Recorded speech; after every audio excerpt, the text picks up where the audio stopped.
Bak. Bak ölmemiş bak. Ölecek. Dur şimdi çıkar üstüne. Şimdi çıkar bak. Gene çıkar ölmüş. Bak. Bak. Bak. Bak. Çevireme.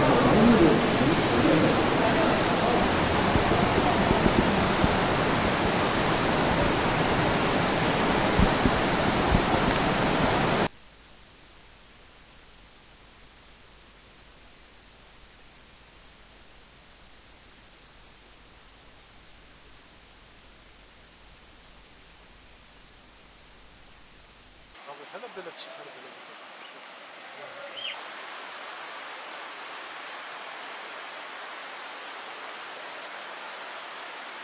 Ya yazık günah koyar. O gelen nefes var ha. İşte alttan pis attı. Ne varsa oradan nefes alıyor.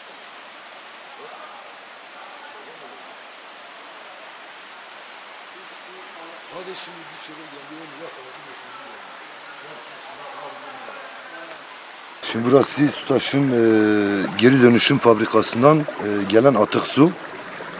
Bundan bir hafta önce köylüler çağırdı beni, geldim. Sütaş'ın atık suyunun indiği yerden itibaren derede balık ölümleri mevcuttur. Ben bunu gözlerimle gördüm, fotoğraflarını çektim, bendedir. Geçen sene yine aynı olaylar yaşandı.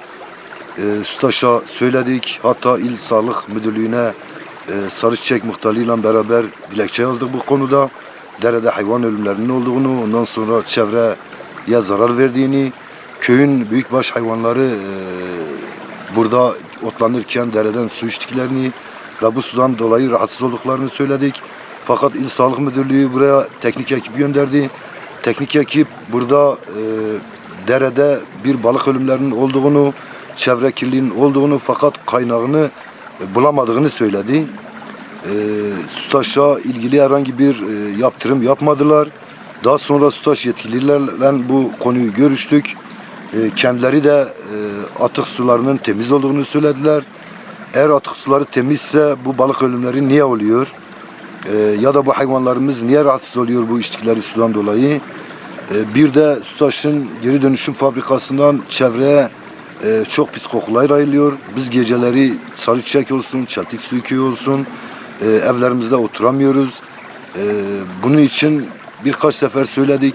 Bu geri dönüşüm fabrikasına filtre takın, onu da yapmadılar. Yani çok etkileniyoruz.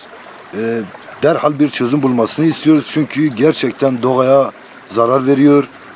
Hayvanlara zarar veriyor. Bizim mesela kışın balıkçılar var. Balıkçılarla geçimini sağlayan köylüler vardır. Bu balık ölümleri olduğu zaman balık avlamasını yapamıyorlar. Bu dereye bizim köyün gençleri, çocukları gelip yüzüyor burada. Yüzdüklerinde bedenlerinde kaşıntı meydana geliyor.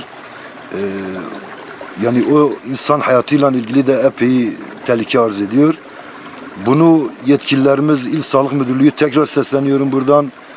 Bir hata etmişler, gelsinler düzeltsinler. Çünkü iki muhtar bir dilekçe veriyorsa burada bir sıkıntı vardır demektir. İl Sağlık Müdürlüğü yani raporu inceleyecek, suyu inceleyecek, analiz edecek. Gerçekten bu suda kimyasal atık var mı yok mu? Bunu bilimsel olarak bize kanıtlaması gerekiyor. İl Sağlık Müdürlüğü'ne tekrar sesleniyorum. Buyurun kendiniz gelin buraya. Buradan gelen sudan bir analiz alın. Suyun gelmeyen bölümünden bir analiz alın. Bakalım eğer gerçekten Sütaş'tansa ona önlem alalım. Yok Sütaş'tan değil başka bir yerden geliyorsa ona önlem alalım. Bu iki köy içinde büyük bir sorundur. Bu köprüde gelip balık tutuyorlar.